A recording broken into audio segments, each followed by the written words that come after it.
Hello friends, welcome back to my channel.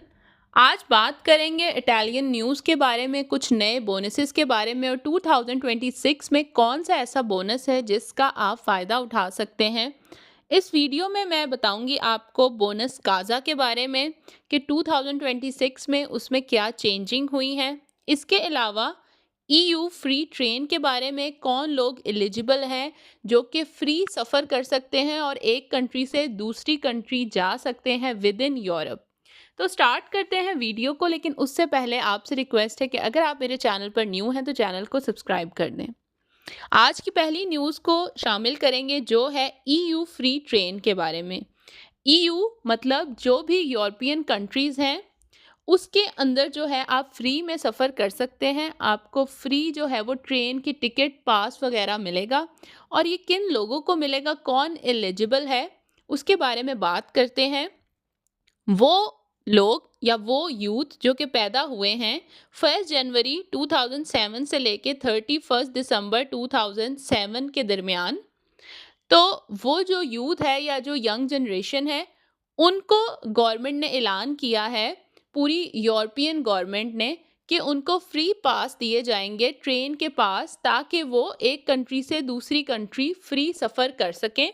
और in European countries में तुर्की और Serbia भी शामिल है। और इसकी रजिस्ट्रेशन करने के लिए आपको youth.europea.eu पर जाना है और वहाँ पर अपनी सारी रजिस्ट्रेशन आपने करवा देनी है। तो ये जो आपका ट्रैवल का एक्सपेंडिचर है वो फ्री होगा। बाकी जब आप किसी कंट्री जाते हैं, फॉर एग्जांपल अगर आप इटली से जर्मनी जाते हैं, तो बाकी वहाँ पर आपका स्टे का खर्चा वो सब आपको खुद करना है, लेकिन जो ट्रैवलिंग का होगा वो गवर्नमेंट जो है आपको सपोर्ट करेगी। इसी तरह ये फ्रांस से जर्मनी, स्पेन, डिफरेंट जितनी यूरोपियन कंट्रीज़ हैं उन सब ने जो है इसका ऐलान किया है। तो इसको जो है आप इसकी रजिस्ट्रेशन करा सकते हैं वेबसाइट पर जाकर। इसके अलावा शामिल करते हैं अपनी दूसरी न्यूज़ जो कि तेस्रा सेनेटारिया के बारे में है। तो उसका पहले रूल ऐसे होता था कि जब आपको उसको रिन्यू कराना होता था तो परमेसो के अकॉर्डिंग ही होता था। अगर आपके पास 6 मंथ की परमेसो सोजोर्नो है तो 6 मंथ के लिए रिन्यू होता था। अगर आपकी सोजोर्नो 1 ईयर की है तो 1 ईयर का ही होता था। और इसको रिन्यू करने के लिए आप डायरेक्ट ही आजल जाते हैं और वहाँ से आप अप्लाई कर देते थे। लेकिन अब रूल में थोड़ी सी चेंजिंग आई है, और चेंजिंग ये है कि आपको ऑनलाइन वेबसाइट पर जाकर अपॉइंटमेंट लेनी है रिन्यू करने के लिए तेस्ता सेनेटारिया। जो फिर आपको अपॉइंटमेंट मिलेगी उस अपॉइंटमेंट डेट और टाइम पे आपने आजल जाना है और जाकर रिन्यू कराना है। अब आप डायरेक्ट आजल नहीं जाएंगे, पहले आप अपनी अपॉइंटमेंट लेंगे ऑनलाइन वेबसाइट से। तो ये एक चेंजिंग है जो कि टेस्टा सैनिटारिया के बारे में, जो टैक्स कार्ड होता है हमारा, या जो ओवरऑल जिसको मेडिकल कार्ड भी बोलते हैं, बहुत सारे जो नेम हैं इसके यूज़ होते हैं। तो उसके लिए जो है न्यू जब आप लेना चाहते हो, उसको रिन्यू कराते हो, तो इसका जो है थोड़ा-सा चेंज किया गया है।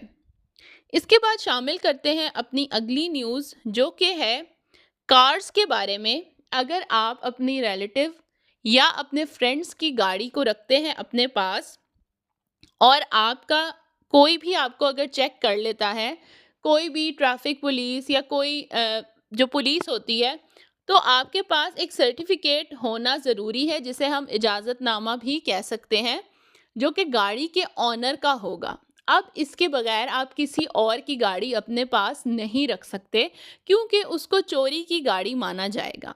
आपके पास एक प्रॉपर एप्लीकेशन फॉर्म या एक सर्टिफिकेट होगा जो कि गाड़ी के मालिक ने आपको फिल करके दिया हुआ होगा कि मैं इसको परमिशन दे रहा हूँ कि ये मेरी गाड़ी चला सकता है XYZ डेट्स के लिए। अगर आपको कोई चेक करता है पुलिस वाला और आपके पास वो गाड़ी आपके नाम पर नहीं होती और आपके पास सर्टिफिकेट भी नहीं होता, इजाज़तनामा भी नहीं होता, तो आपको 3,000 तक का जुर्माना हो सकता है। और इसके अलावा और भी डिपेंड करता है और क्या आप कौन से प्रोविंस में हैं, वहाँ पर क्या रूल रेगुलेशन चल रहे हैं, तो उसके अकॉर्डिंग जो है आपको सज़ा भी हो सकती है।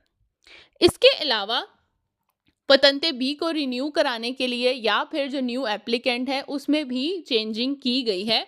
अब पतंते बी का रूल जो है वो बहुत ज़्यादा सख्त कर दिया गया है। अगर आपको कोई बीमारी है, चाहे आपको शुगर है, ब्लड प्रेशर है, कुछ भी है, तो उसका जो सर्टिफिकेट है वो भी आपने देना है at the time of renewal. या फिर जब आप न्यू एप्लीकेंट हैं तो आपने अपनी जो भी मेडिकल कंडीशंस हैं, जो सर्टिफिकेशंस हैं, आपने वो बतानी है ताकि उनको पता हो कि आपको कोई बीमारी तो नहीं है या कोई सीरियस कंडीशन तो नहीं है आपकी। इसके अलावा एक और अच्छी न्यूज़ जो है वो शामिल करते हैं, जो कि है फ़्लाइट्स के बारे में। पहले जब आप विद इन यूरोप ट्रैवल करते थे तो हैंड बैग जो है फ़्लाइट में अलाउ नहीं होते थे फ्री। उसको अगर आपने बुक कराना है तो एक्स्ट्रा चार्जेस देने पड़ते थे टिकट के अलावा। लेकिन अब यूरोपीय पार्लियामेंट में जो है इस कानून को चेंज किया गया है और कहा गया है कि आप जो है अपना लगेज जो हैंड बैग होता है वो विदाउट एनी चार्जेस आप लेकर जा सकते हैं। तो ये एक बहुत ही अच्छी चेंजिंग है, क्योंकि इस रूल की वजह से बहुत सारे लोगों को प्रॉब्लम होती थी और फिर वो फ़्लाइट के बजाय फ्लिक्स बस हो गई या और किसी बसेस वगैरह या ट्रेन्स वगैरह में सफ़र करते थे। तो अब जो है वो हैंड बैग को भी टिकट में शामिल कर दिया गया है, उसके एक्स्ट्रा चार्जेस नहीं देने पड़ेंगे। अगर तो आप विद इन यूरोप कहीं भी ट्रैवल कर रहे हैं, जैसे कि आप इटली से जर्मनी जा रहे हैं या जर्मनी से फ्रांस जा रहे हैं या फ्रांस से स्पेन जा रहे हैं, तो आप अपना जो लगेज है, जो छोटा हैंड बैग होता है, वो आप साथ लेके जा सकते हैं। इसके अलावा अगर तो आपकी फ़्लाइट लेट हो जाती है 3 घंटे या 3 घंटे से ज़्यादा, तो आपकी जो टिकट है वो 300 से लेके 600 तक रिम्बर्सो हो सकती है, आपको पैसे वापस दे दिए जाएंगे। क्योंकि इस तरह की प्रॉब्लम बहुत ज़्यादा फेस की जा रही थी। अगर किसी को ज़रूरी किसी मीटिंग में जाना है या किसी इमरजेंसी में जाना है और वो फ़्लाइट लेट होने की वजह से नहीं पहुंच सकता था और उसका नुकसान होता था, तो पहले इसकी कोई कंपनसेशन नहीं होती थी। लेकिन अब जो है कंपनसेट किया जाता है और उसको जो रिम्बर्सो है, जो टिकट के पैसे हैं, वो भी वापस कर दिए जाते हैं। अब शामिल करते हैं अपनी एक और न्यूज़, जो कि बोनस काज़ा के बारे में है। तो 2026 में इस बोनस को शामिल किया गया है, जो कि अगर आप घर की मेंटेनेंस करवाना चाहते हैं, रेनोवेशन करवाना चाहते हैं, तो उस पर जो आप खर्च करेंगे 50% जो है आपको रिटर्न वापस आएगा। अगर तो आपका फर्स्ट होम है तो 50%, और अगर आपका सेकंड होम है तो फिर 36% जो है वो डिडक्शन होगी। इसके अलावा फर्नीचर बोनस की बात करते हैं, वो भी 2026 में आप इसका फ़ायदा उठा सकते हैं। अगर तो आपने मैक्सिमम 5000 की कोई भी एक्सपेंस किया है फर्नीचर पर, तो 50% आपको डिडक्शन होगी। मतलब 2500 आपको सिर्फ जो है वो चार्जेस पे करने पड़ेंगे, जो कि बहुत ही अच्छी एक बात है। तो आप जो है 2026 में फर्नीचर को चेंज कर सकते हैं और गवर्नमेंट से 50% उसमें डिडक्शन ले सकते हैं। तो ये थी मेरी आज की वीडियो। आई होप सो आप लोग को हेल्पफुल लगी हो। चैनल को सब्सक्राइब करें। मैं मिलूंगी आपसे अपनी नेक्स्ट वीडियो में। अल्लाह हाफिज़।